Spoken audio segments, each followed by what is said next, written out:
దేవుని స్తోత్రం. మీ అందరికీ నా హృదయపూర్వకమైన వందనాలు తెలియపరచుకుంటున్నాను. 3 రోజులు కూడా 3 రోజులు 2 రోజులు ముగించబడింది. 2 రోజులు కూడా దేవుడు అద్భుతముగా పనిచేసి ఉన్నారు. ఆయన యొక్క సన్నిధి, ఆయన ప్రభావము, అభిషేకములతో, వాక్యము చేత, స్తుతి నైవేద్యముల చేత అందరూ అనేకులు నింపబడ్డారు. అనేకులు మారు మనసు పొంది ఉన్నారు. దాన్ని బట్టి దేవునికే స్తుతి, ఘనత, మహిమలు కలుగునుగాక. ఇక ఆఖరిగా మిగిలింది ఒకే ఒక్క రోజు, ఆఖరి రోజు, 3వ రోజు.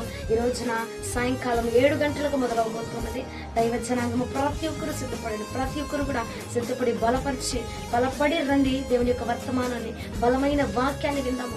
బలమైన యొక్క ఆహారాన్ని తీసుకుని ఆ యొక్క ఆహారం ద్వారా బలపడి, ఆత్మాభిషేకం చేత నింపబడి, స్వస్థతల చేత, విడుదల చేత దేవుడు బలముగా మన మధ్యలో కదులుచున్నారు. ఇక మిగిలింది ఒకే ఒక్క రోజు, ఆఖరి రోజు. ఈ రోజుకి సిద్ధపడండి. ప్రతి ఒక్కరు కదిలి రండి. మీతో పాటుగా మీ తోటి సహోదరులను తీసుకొని రండి. బలముగా, జయకరంగా, అద్భుతకరంగా విజయాన్ని ప్రభు మనకు దయచేయబోతున్నారు.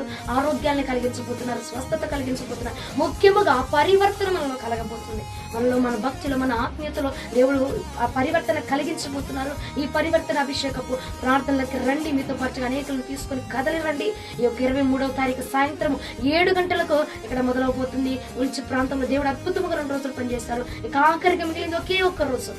అందరు కదిలి రండి. ఈ ఒక్క రోజు, ఆఖరి రోజు నూతనమైన ఆరాధన చేద్దాము. నూతనముగా ఆయన యొక్క శక్తిని పొందుకుందాము. నూతనముగా దేవుని యొక్క కార్యం అంటే ఎలా ఉంటుందో, ఆయన వాక్యం అంటే ఎలా ఉంటుందో రుచి చూచి తెలుసుకుందాము. రుచి చూచి తెలుసుకోవడానికి రండి. దేవుని యొక్క దీవెనలు పొందుకుందాం. Praise the lord. ప్రతి ఒక్కరు కూడా కదిలి రమ్మని ప్రభు పేరటి మీ అందరికీ కూడా విజ్ఞాపన చేస్తాం. అందరికీ నాకు కోరికమైన వందనాలు. దేవుని అందరినీ దీవించుగాక.